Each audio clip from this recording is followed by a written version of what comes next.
Assalamualaikum warahmatullahi wabarakatuh. Selamat pagi anak-anak sekalian. Hari ini kita sudah masuk pada materi terakhir pada bab 1, yaitu gangguan dan kelainan pada sistem gerak dan upaya mencegah serta mengatasinya. Simak video ibu berikut ya.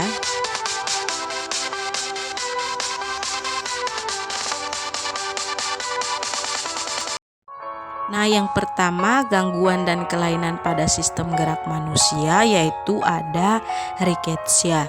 Jadi rickettsia ini terjadi karena kekurangan vitamin D yang membantu penyerapan kalsium dan fosfor sehingga proses pengerasan tulang menjadi terganggu. Nah, penyakit ini terjadi pada anak-anak. Nah, rickettsia ini menyebabkan tulang kaki tumbuh membengkok. Nah, kalian bisa lihat nih pada gambar di samping kaki penderita rickettsia jika kita lihat menggunakan X-ray ya.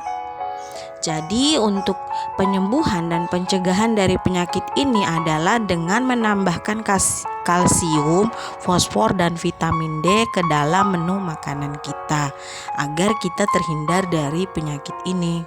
Nah, yang kedua kita lihat ada osteoporosis. Jadi kelainan osteoporosis ini disebabkan karena kekurangan kalsium. Nah, osteoporosis umumnya terjadi dia pada orang dewasa dan orang tua. Nah, orang tua biasanya menghasilkan lebih sedikit hormon sehingga osteoblastnya sebagai pembentuk tulang dia kurang aktif dan massa tulang pun jadi berkurang. Nah, kalian bisa lihat nih matriks tulang normal dan osteoporosis.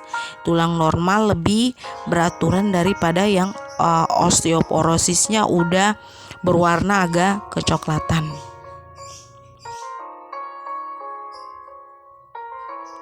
Nah, yang ketiga kita lihat ada artritis.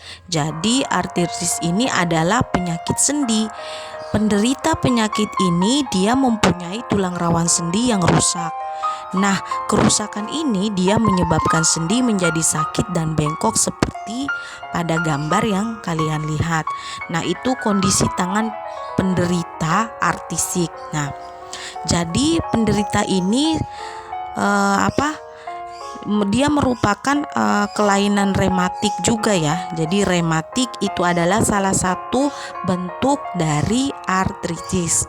Nah, beberapa hal yang menyebabkan penyakit artritis ini adalah metabolisme asam urat yang terganggu sehingga asam urat tertimbun pada sendi dan menyebabkan sakit terutama pada jari-jari tangan maupun kaki.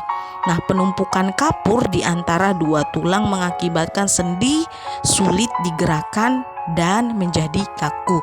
Jadi kita harus sedari muda kita harus rajin menjaga persendian kita khususnya di tangan. Jangan sampai kita masih berusia muda sudah mengalami rematik pada tangan yang mengakibatkan kondisi tangan kita menjadi agak tidak normal dan terlihat tidak baik.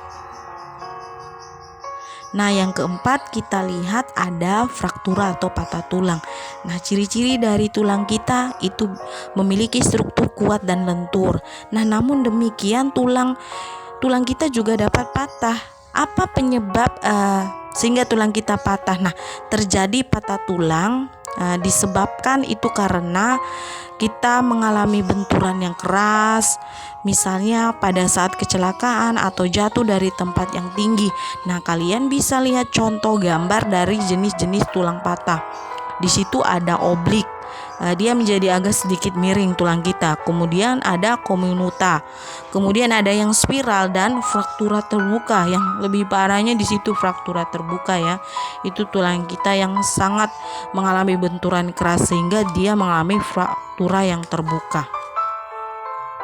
Nah, selanjutnya kita masih berbicara mengenai tulang. Di sini ada 3 kelainan tulang belakang yaitu kifosis, lordosis, dan skoliosis. Ibu tampilkan 4 gambar antara tulang normal, penderita kifosis, lordosis, dan skoliosis. Tentunya ada perbedaan. Kalian simak penjelasan dari 3 kelainan tulang belakang berikut.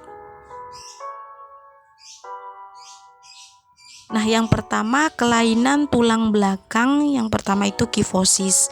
Jadi kifosis ini dia merupakan kelainan dengan melengkungnya tulang belakang yang berlebihan di bagian dada ke arah belakang. Contoh kalian bisa lihat pada gambar nih.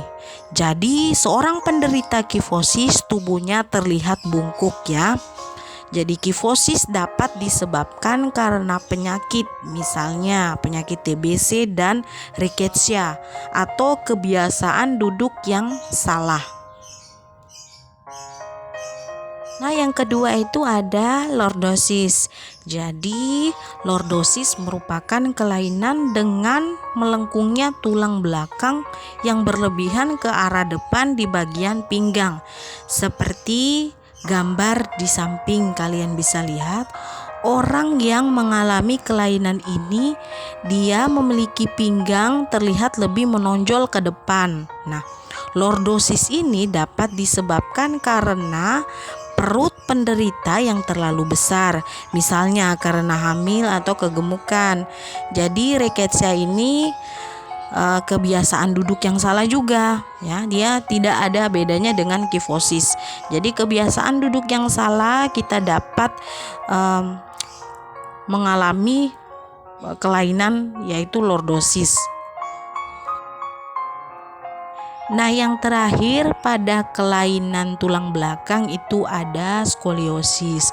Jadi skoliosis adalah dia melengkungnya tulang belakang ke arah samping. Contoh gambarnya. Jadi skoliosis dia dapat disebabkan oleh polio ya, atau kebiasaan duduk atau berposisi yang salah.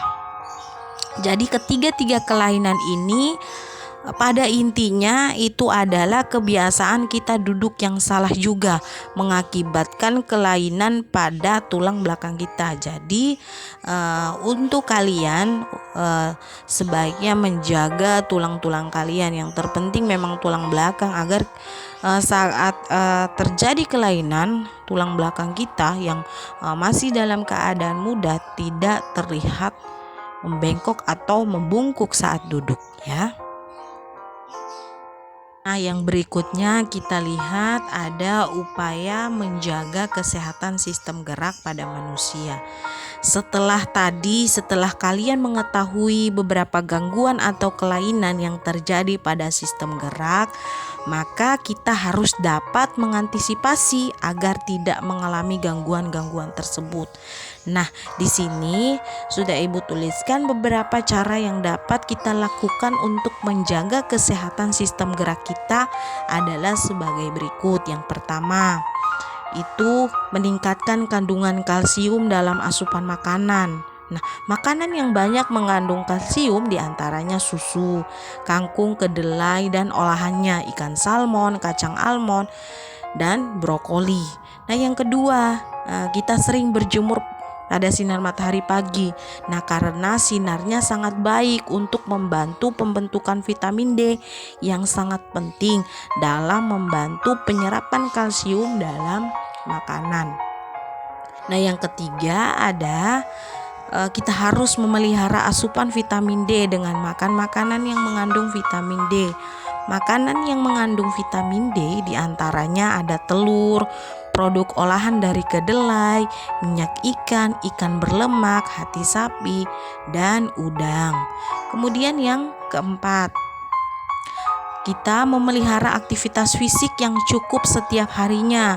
Jadi aktivitas fisik seperti jalan kaki, jogging, main tenis, menaiki tangga. Nah, kegiatan-kegiatan tersebut, olahraga lainnya dapat membantu terbentuknya tulang yang kuat dan memperlambat proses kerapukan tulang pada tubuh. Nah, yang terakhir, yang kelima, kita dapat menghindari kebiasaan sikap tubuh yang salah. Seperti tadi sudah disampaikan, misalnya dengan cara duduk yang benar, yaitu tulang belakang harus dalam posisi tegak, tidak membungkuk. Saat tidur sebaiknya memakai alas yang datar dan padat agar posisi tulang belakang tetap lurus ya. Demikian apa yang Ibu sampaikan pada hari ini. Kurang lebihnya Ibu mohon maaf. Jangan lupa kalian belajar. Terima kasih, semoga bermanfaat. Terima kasih bagi yang sudah menyimak. Wassalamualaikum warahmatullahi wabarakatuh. Dadah semua.